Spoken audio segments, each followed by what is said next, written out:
One thing lots of people struggle with is that they're really good in creative but not as good in real games. But if you're good in creative, it means that you have the fundamentals needed to play well in real games. All you have to do now is know how to transfer this skill over. So today I'll give you a step-by-step video on how you can actually transfer your creative skill to real games like ranked and tournaments. I'll cover absolutely every reason that could be stopping you from converting your creative skill to real games and how to fix it. Now the first thing I'll cover is an FPS trick. So what you want to do is cap your FPS to the highest amount of FPS that you would consistently get in a real game like ranked. And you need to keep this capped at the same FPS even when you're playing creative.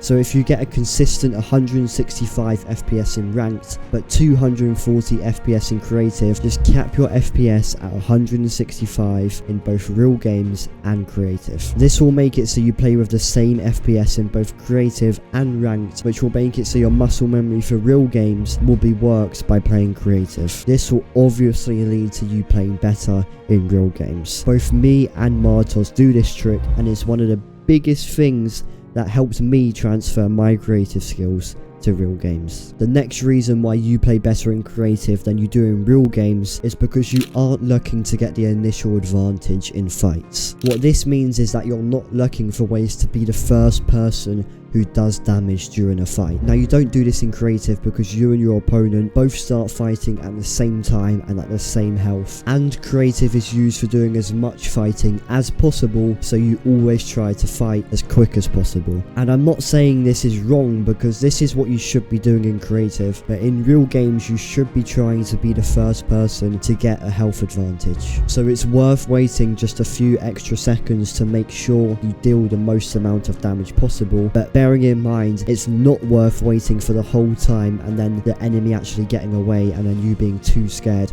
to actually shoot that first shot. So make sure that in real games you're looking for a way to get a health advantage and you're keeping pressure on the enemy once you've got that health advantage. This can be getting a few AR tags and then continuing to spray with your AR whilst you go to their box. Another reason that could be holding you back from playing as good as you do in creative when you play real games is because you care too much about ranked percentage and tournament placements. This means that you play nervous in real games, which means you don't play to your full potential in real games as you're too scared to make plays. But that play you were too scared to make could have been the play that won you the fight. What you need to keep in mind is that you're playing to improve in the long run. So it's pointless if you just sit in a box all game, even if you have one good tournament or one good ranked game, because the reality is that you won't be able to consistently camp your way to a good ranked game or tournament. But if you stop caring and start focusing on playing to improve, then you might keep on dying. You might not get a good placement for a whole entire season. You might not get the rank you wanted. But you know what will happen? You'll start to see your skill increase to a place you didn't even know it could reach. And then you'll start to see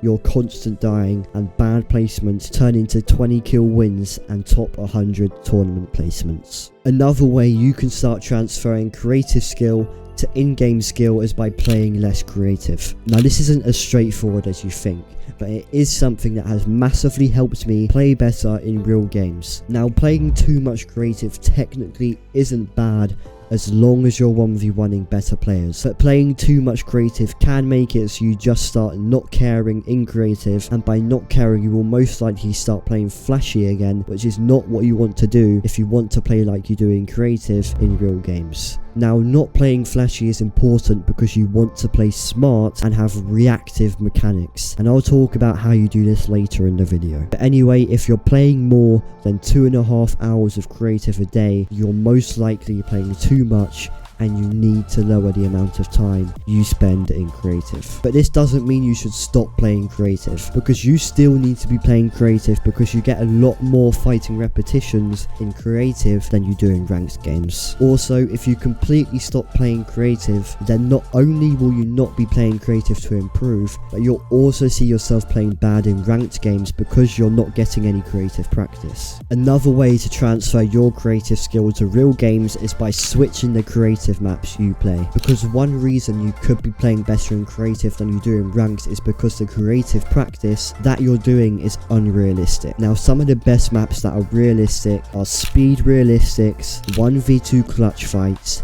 forever zone wars, 32-man zone wars, and just normal realistics. Before I tell you about probably the most common reason why people can't transfer their creative skill to real games, I want to tell you about a way you can get your games reviewed by me for completely free. You'll get your VODs and clips reviewed by me. I'll tell you your mistakes, how you can improve, I'll give you tips and tricks based on your gameplay, and I'll give you routine recommendations specifically for you. All you have to do is join my Discord server and do the very short steps in the announcement tabs. Once again, my Discord is linked below if you want to join. Okay, now let's get back to the video. Probably one of the most common reasons why people play better in creative than they do in real games is because they play too fast in creative and just spam builds and edits without even thinking. Now before you say, well, pros just spam builds and edits in 1v1s as well, well, just stop, because you're just completely wrong. Pros do edit and build a lot, but they don't spam. Instead, they think about their next build and their next edit, and think about whether they can take advantage of a mistake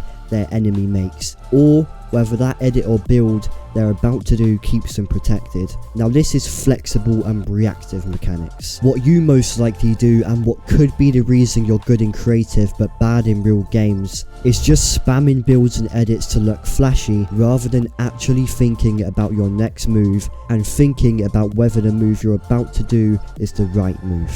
Now if you want to transfer creative skill to ranked, you need to fix this. And the easy step to fix this is just to change from spammy mechanics to reactive mechanics. So instead of just building and editing as much as possible without even thinking, try to keep track of the enemy and make protected builds and edits, and always think about what you can do in that situation to get an advantage over your opponent. Now this can be many things, like getting piece control, placing a cone over their wall, or maybe they're just spamming builds and edits so you can get a free shot on them. By doing this, not only will you play better in creative, but you'll also play smart in real games. This is because playing smart in creative will make it a lot easier for your brain to know that you also need to be playing smart in real games. If you're playing two different playstyles in different game modes, then your brain is going to have to decide which one to pick. Also, by playing smart in creative, you'll be playing more like you would in real games, which will mean your creative practice will be more realistic and similar to a ranked game. One big difference between creative and real games is that positioning matters, because zones are actually a thing. So you need to be aware of the zones and where they're coming in. This might sound simple to you, but that's because you don't know how much thought